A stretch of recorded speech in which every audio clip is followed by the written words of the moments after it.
नमस्कार साथियों, मैं हूं जितेश कुमार। आपके सामने आज हम ये बात पर चर्चा करने वाले हैं कि अभी अमेरिका की ओर से एक डिप्लोमेट जिनका नाम है सर्गियो गौर, उनको भारत के अंदर डिप्लोमेट बनाकर भेजा जा रहा है।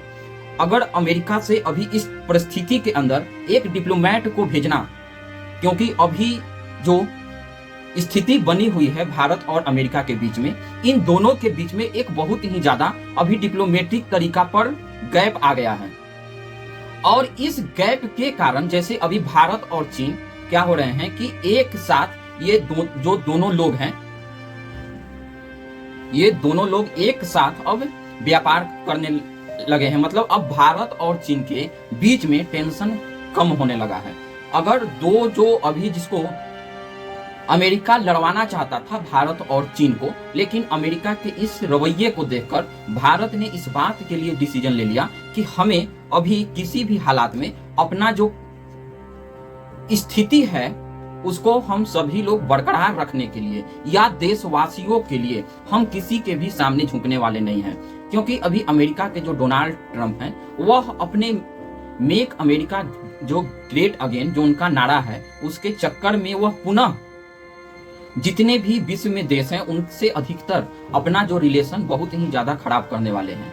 तो अभी हम जरा उन्हीं के बारे में सबसे पहले जानेंगे कि ये जो सर्गियो गौर हैं, ये कौन है, कहां से आते हैं, इनका ट्रंप के साथ क्या रिलेशन है।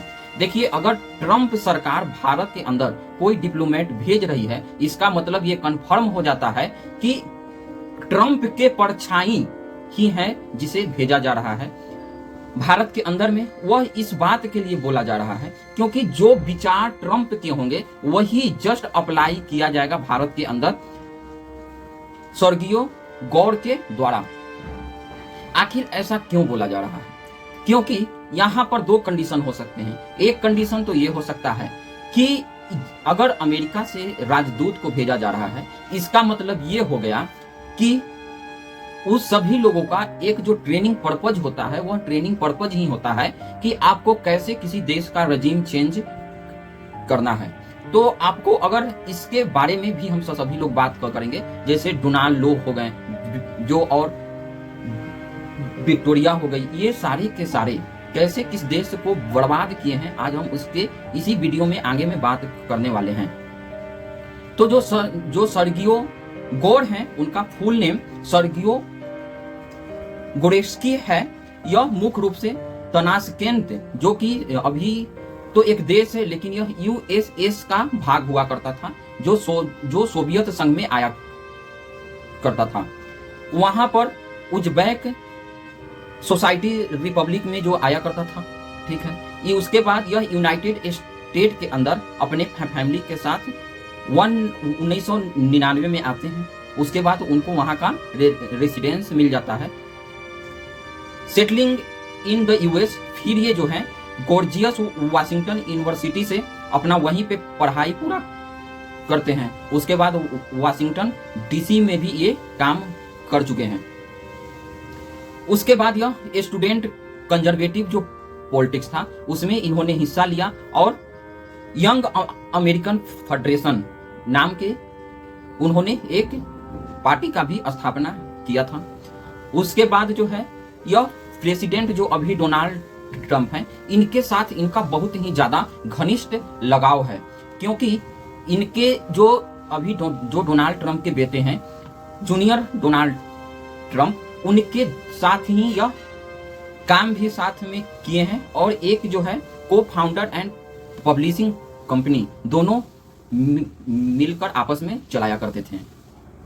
मतलब एक बात तो कंफर्म है कि ये जो बंदा है, ये बंदा ट्रंप के एकदम जैसे फैमिली जो मेंबर हैं उसके हितों में ही इस बंदा को जाना जाता है। मतलब कि यह बहुत ही पावरफुल होने वाला है जब यह भारत के में जब इन्वेस्टर बन के आएगा। इसका मतलब ये पूरे के पूरे जो साउथ एशियन भारतीय उपमहाद्वीप के अंदर जितने भी देश आते हैं वे सारे के सारे इन्वेस्टर यही होगा, जिसमें कि पाकिस्तान, अफगानिस्तान, बांग्लादेश, ये जितने भी देश हैं उस सारे के सारे का इन्वेस्टर यही होगा, सर्जियो गौर।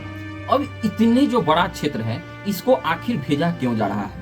तो भेजने का कारण मुख्य रूप से ये है कि अगर ट्रंप के यह इतना अगर नजदीकी बताया जा रहा है, इसका मतलब ये हो गया कि ये बिल्कुल भी मामला तो सुलझाने आ नहीं रहा है। हो सकता है कि इसके कारण मामला और ज्यादा बढ़ जाए, क्योंकि भारत अपने किसी भी स्थिति से पीछे हटने के लिए तैयार नहीं है।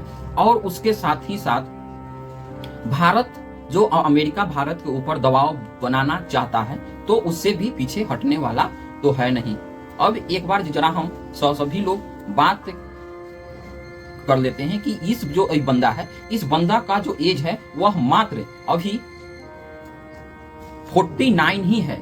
मतलब कि आप 39 वर्ष के एज में इतने पावरफुल बनने वाला है। मतलब एक बात तो कंफर्म है कि ये जो है स्वर्गीय गए, इसके पास किसी भी प्रकार का कोई एक्सपीरियंस तो नहीं है। अकॉर्डिंग टू जो ब्लूमबर्ग है, जो अधिकतर लोगों की प्रोफाइल करता है, गोड has a little Indian experience. इसके पास बहुत ही, एक्चुअली यह डिप्लोमेट तो रहा नहीं है, ये बहुत ही कम इसके पास एक्सपीरियंस है। उसके बाद यह जो है कि अगर हम सभी लोगों के दिमाग के अंदर इस बारे में विचार आ रहा है कि यह न्यू दिल्ली में आकर टेंशन को कम करने का प्रयास करेगा, तो ये कहीं ना कहीं हम सभी लोगों का भूल है। यह ऐसा बिल्कुल भी नहीं करने वाला। एक प्रकार से प्रेसिडेंट जो डोनाल्ड ट्रंप है, उसकी ओर से हो सकता है कि एक पावरफुल सिग्नल भेजने की तैयारी किया जा रहा हो डिप्लोमेट के थ्रू। क्योंकि जो यूएस है उसका क्या होता है कि वह जिस अगर इतने सारे एरिया को, भारतीय उपमहाद्वीप को कमांड करने के लिए भेजा जा रहा है, तो इसका मतलब यह है कि भारत इससे कम से कम जो सीरियस जो बात है वह तो टॉकिंग नहीं कर सकेगा। एक्चुअली डिप्लोमेट की काम क्या होता है? डिप्लोमेट का काम होता है कि जो अगर टेंशन उस देश में बढ़ रहा हो, तो यहाँ पर उस टेंशन को कम करके रिश्ते को उस देश के साथ बनाए रखने में मदद करना। और उसके बाद क्या है कि इसके बाद जो प्रेसिडेंट जो है ट्रंप, उनके पास ये जो है इसका एकदम परछाई है ट्रंप का, तो उसके पास डायरेक्ट मैसेजिंग भी जाएगा। लेकिन भारत इसके साथ किसी भी प्रकार का कोई सीरियस बात तो नहीं कर सकता है। क्यों? क्योंकि भारत के अंदर भी इस बात का चिंता होगा कि ये एक देश के लिए तो है नहीं। यहाँ जब बात हो जाएगा तो हो सकता है अगला दिन पाकिस्तान चला जाए, उधर बांग्लादेश चला जाए। तो हो सकता है कि आगे आने वाले समय में डोनाल्ड ट्रंप भारत के ऊपर एक और एक्स्ट्रा प्रेशर डालने की कोशिश की जा रही हो। उसके बाद ये जितने भी अभी डोनाल्ड ट्रंप के द्वारा व्हाइट हाउस में जो जितने भी डिप्लोमेट हैं, ब्यूरोक्रेट्स जितने भी वहां पे लगाए गए हैं, तो इसी का काम था कि ये अपना ट्रंप के खिलाफ फेथ देखकर ही उसको उसके अंदर जॉब में रखना। उसके बाद क्या है कि इसी प्रकार से रिचर्ड वर्मा नाम के जो व्यक्ति हैं, 2014 से 2017 के बीच में इनको भेजा गया था अमेरिका की ओर से डिप्लोमेट बनाना। लेकिन उस टाइम भारत ने उनके खिलाफ भी अपना जो व्यक्तिगत बयान होता है वह जारी किया था। तो अमेरिका के साइड से यह बताया गया था कि ये परमानेंट नहीं है, यह अस्थायी है, यह कभी भी यहाँ से जा सकता है। लेकिन जो सर्गियो कोड है, यह तो ट्रंप सरकार के द्वारा परमानेंट डिप्लॉय किया जा रहा है। उसके बाद जैसे कि इन सभी लोग एक ही ग्रुप के होते हैं। जैसे कि डोनाल्ड जो लू हैं, वह 2021 में आप याद कीजिए, उनका क्रिटिकल रोल था बांग्लादेश के अंदर रजीम चेंज करवाने में। उन्हीं के कारण बांग्लादेश के अंदर हुआ था रजीम चेंज। उसके बाद याद कीजिए, डोनाल्ड लू के कारण ही पाकिस्तान में इमरान खान को प्रधानमंत्री के पद से हटाकर उसको जेल में डाल दिया गया था। तो ये लोगों को ट्रेनिंग करके भेजा जाता है कि किसी भी देश में आप जाकर उस देश का रजीम चेंज कैसे कर सकते हैं। और उसका कहीं न कहीं एक प्रकार से आप देखिए कि फील्ड बनाना पहले से ही तैयारी हो चुका है भारत के अंदर। ये वोट चोरी जो इलेक्शन के 1 साल बाद, ये सारी चीजें, ये इलेक्शन कमीशन पे हमला। तो ये कहीं ना कहीं देशवासियों को एक प्रकार से उकसाने की तैयारी की जा रही है और आने वाले समय में देखना होगा कि यह क्या कर पाते हैं। उसके बाद आप याद कीजिए कि एक जो एम्बेसडर हुआ करते थे केनेथ जो जस्टर, वह 23 नवंबर 2017 को सेम टाइम और designation acting assistant secretary state जो थे, यही साउथ एंड सेंट्रल एशिया उसके बाद अफेयर को देखते थे। ड्यूरिंग जो ट्रंप का जो फर्स्ट में जब आए थे डोनाल्ड ट्रंप अमेरिका के जब राष्ट्रपति बन के आए थे उस टाइम, उसके बाद क्या होता है कि जितने भी अभी तक अमेरिका में डोनाल्ड ट्रंप इलेक्शन के अंदर अपना प्रचार प्रसार कर रहे थे, उसमें ये जो है वह व्यक्ति हमेशा साथ रहा है। उसके बाद हमेशा ही उनके परिवारों के साथ मिलकर भी रहा है। अब देखना होगा कि अभी तक इस बात की रेज की जा रही है कि जो अभी वहां के मार्को रूबियो जो कि वहां के विदेश मंत्री हैं, वे देखिए अपना यहाँ पर ट्वीट लिखते हैं कि हम इस बात से बहुत खुश हैं कि अमेरिका की ओर से एक डिप्लोमेट को चुना गया है। उसके बाद जो अगला बात पे हम लोग चर्चा करने वाले हैं कि आखिर ये करके अमेरिका के द्वारा क्यों भारत को इस प्रकार के सिचुएशन में डाले जाने की प्रयास किया जा रहा है।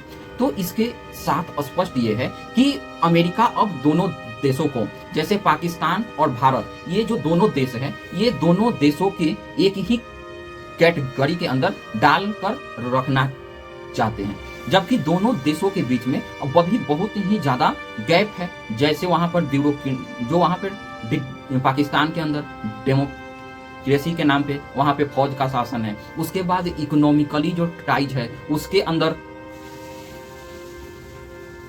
भी बहुत ज्यादा दोनों देशों के बीच में गैप है।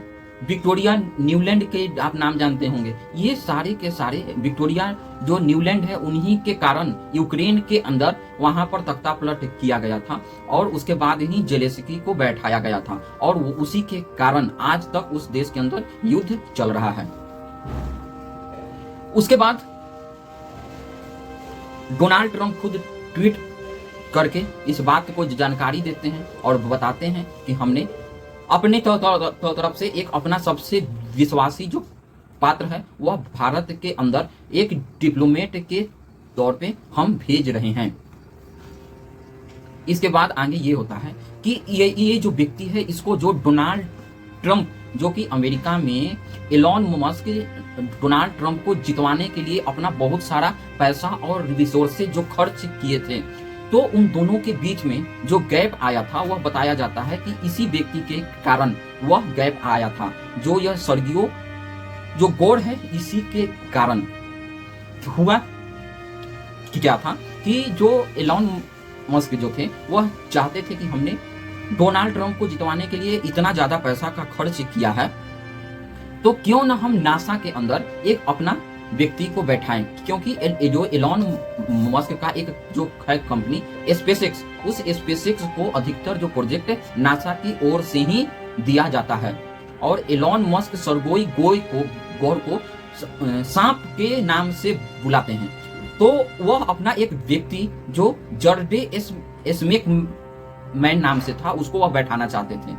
तो यही व्यक्ति सबसे पहले ब्लॉक करवा दिया था जर्डे एसमेन को कि वह यह नासा के अंदर नहीं बैठेगा और उस बात पे यही के कारण वीटो भी किया गया था कि दोनों देश अब एक दूसरे के साथ जो दोनों लोग हैं वह नहीं बैठेंगे।